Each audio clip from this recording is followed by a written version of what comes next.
promised in the Luton Town Club history video, we're looking at the history of Derby County Football Club, a club that right now is in crisis and may cease to exist before the football season starts in the beginning of August. There is a real threat of liquidation hanging over this football club. Only 5 players right now at Derby County are on the books as professionals. The future of Wayne Rooney is in doubt as manager, and of course the administrators are trying to get a new owner to replace Mel Morris. And you know, the Kirchner deal collapsing and the aftermath of that, and the finger pointing and the blame. Yes, people have taken my views on the Football League out of context. I believe the Football League's lack of enforcement of the rules has contributed to Mel Morris leaving the club in the mess that it is in. I'm not, how do I put it, absolving Mel Morris of a lot of the blame. He has run this club into a complete and utter mess. But let's have a look at the fantastic history of this football club. They go back before the Football League is even founded. They're one of the 12 founders of the Football League. What does surprise me about looking at the history of Derby County is their lack of silverware. But again, Brian Clough, see that manager comes up again? The impact he has on Derby in the early to mid-70s cannot be understated in 2 spells.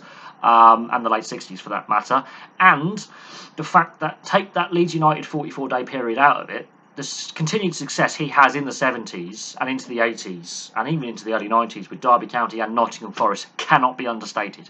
Brian Clough, possibly the most underrated football manager to come out of England, in my opinion. Possibly one of the greatest club managers to come out of England, again, in my opinion. So let's have a look at their history. So their foundation date is 1884 as an offshoot of Derbyshire County Cricket Club. That is one of the fun facts, is they were founded as part of a cricket club. Much like Sheffield Wednesday, Nottingham Forest had baseball and shinty as part of their foundation story. Derby County has cricket as part of theirs. Now, they're one of the 12 clubs, as I say, to set up the Football League in 1888. They've never been out of the Football League. They've never been voted out or relegated out of the Football League. Another fun fact, they've only played 4 seasons so far outside the top 2 divisions, soon to be a 5th with this coming season, should they be able to field a team with the possibility of liquidation and the ongoing administration. That will make it 5 seasons outside the top 2 levels of the English game. But what is interesting is all their silverware has come since the Second World War, and the last time they won a trophy was in the 1970s. So it's been a long time since major silverware. I've not counted the defunct competitions that they played in, such as the Texaco Cup and the Anglo-Italian Cup, although they are fun competitions to look at historically. They didn't last very long, and they weren't actually technically UEFA sanctioned competitions. They were agreements between the English FA, the Italian FA, the 4 home nations football associations with the Texaco Cup, for example. They don't count towards the UEFA coefficient, even on historical rankings, and the competitions that they have won do currently count towards the UEFA coefficient that we see today, which I do have a bugbear with. But their first trophy comes the first season after the Second World War. They win the first FA Cup post-war in the 1945-46 season. There you go. Another fun fact is they are on the equal worst FA Cup final defeat, losing to another defunct club, Bury, 6-0. You know, not something you want on your record, so I didn't really count that as one of their club records, because that is one of an equal worst alongside Watford in an FA Cup final, conceding, losing by more than six goals or more. We can look at Bury and the aftermath of Bury because they've gone out of business, but there you go. But they don't win any more honours until the 71-72 season under a young Brian Clough as manager. Yes, the 71-72 season is when they win their first league title, and this is their little purple patch, is the mid-70s. That's in Brian Clough's first spell as manager. He then goes to join Leeds United for that ill-fated spell of 44 days in charge of Leeds United. And then he comes back, and then they win the 74-75 season. Again, Division 1 champions, which would now be the Premier League. And that same year, they win the Charity Shield. That is the last time Derby County win any silverware, is in 1975. Obviously, after winning that silverware, Brian Clough goes on to Nottingham Forest, and of course we've discussed the success Brian Clough has at Nottingham Forest and the impact he has at Nottingham Forest. But what is interesting is Derby County, for the most part of their existence, as I say, have been in the top 2 divisions. But I'm really, really surprised with that lack of success, considering that they are a foundation club of the Football League. And they've always been in the Football League. They've never been outside of the Football League since foundation in 1888. I am really surprised. Yes, they've only played 4 seasons, currently about to be a 5th outside of the top 2 divisions since 1888, and the reorganisation that the Football League has undergone since 1888 with teams joining at regular intervals. If they take the field in the 2022-23 season. That'd be the 5th season of all time they have played outside the top 2 divisions. That is a ridiculous stat that even Nottingham Forest with Brian Clough cannot, equal, because Nottingham Forest have spent time in the 3rd tier, of more time in the 3rd tier, should I say, than Derby County. So that's a fantastic record. They also, unfortunately, have the worst ever top flight record in English football. 11 points and 1 win in the 2007-2008 season. That solitary win came against an ill-fated Newcastle United side who the following season would get relegated out of the Premier League under Mike Ashley's ownership. The irony is Mike Ashley now wants to buy this football club. You couldn't make that up. But that was a horrifically bad season. One of the worst seasons of all time in any professional sport. And I've looked at some bad seasons. I mean, bad seasons. That's one of the worst professional sports seasons of a sports league ever. Historically bad by footballing stats. I think it's one of the worst ever football league seasons, I think, on record. So that's without an administration or points deduction. 11 points, 1 win. Couldn't make that up. Historically bad. But on some more positive records, the appearance record is held by Kevin Hector, who won a lot of silverware with the club, obviously, with the 2 league titles and the Charity Shield. 581 appearances and 2 spells at the club between 66 and 77 and the 1980-81 season. So that record doesn't get broken, in my opinion, for appearances.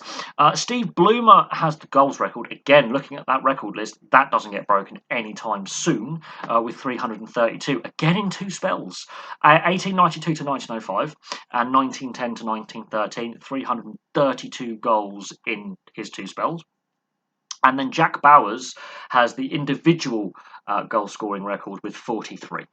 In League and Cup in the 32-33 season. So goal scoring, ironically, goes up and down with seasons for top goal scorers for each club. And when you look at goals per game average and what era is the best, for goal scoring and goals per game, ironically, the 30s, looking back at some of the stats I've seen from the 30s and the seasons of the 1930s, there are some goal totals going in that today would be amazing. Back then were seen as everyday occurrences in various levels of the Football League. From looking at some of these club history videos, 30-goal seasons was seen as pretty normal, and even 40 and 50-goal seasons aren't seen as abnormal looking back at some of the club history. So if I go back to, let's say, Luton Town, there is a 58-goal season in the 30s. So 40 goals in a season is not unusual at that period. Post-war and in more recent seasons, defending improves, fitness improves, and tactics improve, but that is not an odd season. That is a very good season. Again, I don't think that gets broken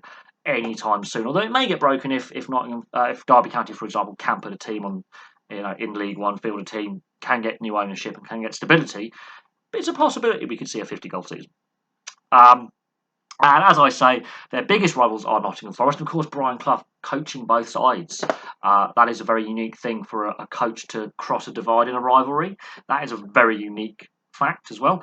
But also Notts County, with being founders of the Football League as well, with their geographical location, again with that East Midlands type feel. Notts County historically were big rivals, less so in more modern times as they've been in lower divisions than Derby County. But Notts County as well are other local rivals, but Nottingham Forest is the big one. It's basically the Brian Clough derby, really. But they are the biggest rivals. So there you go. There's a brief history of Derby County Football Club. That history could be a footnote in a sense, because we don't know if the club is going to exist in a couple of weeks. A lot of uncertainty. Hopefully, looking back on this video in a year's time, Derby County are still a football club, and this video ages badly with that statement. We don't know if they're going to exist. If Derby County can find a solution and the EFL can find a solution, and whoever comes in and buys the club, there are 8 bids on the table currently. Mike Ashley is obviously the most famous. And ironically, the season they have their worst season on record with 11 points and 1 win, their only win came against a Mike Ashley-owned Newcastle United. So there you go. That is going full circle, really. But it will be interesting to see what the future holds for Derby County. And hopefully this video ages well and we do have further history to comment on. And maybe Jack Bauer's goal-scoring record for a league and cup season at 43 in all competitions does get beaten. But that record stood for the best part of 89 years. And with the uncertainty, I'm not sure it gets broken anytime soon. But there we go. Thank you very much for watching. I really appreciate all your comments in the comment section below. And Does another side have an equally historically bad Premier League season of less than 11 points? We came close at points this season where teams were on a worse run of form than Derby County, yet none of the relegated sides had a worse record than that. So that is still the historically bad Division 1 Premier League record of 11 points. Does another side have a disastrous season? That bad? We will wait and see. But for now, thank you very much for watching. Please place your thoughts in the comment section below, and I'll have some more videos for you very, very soon.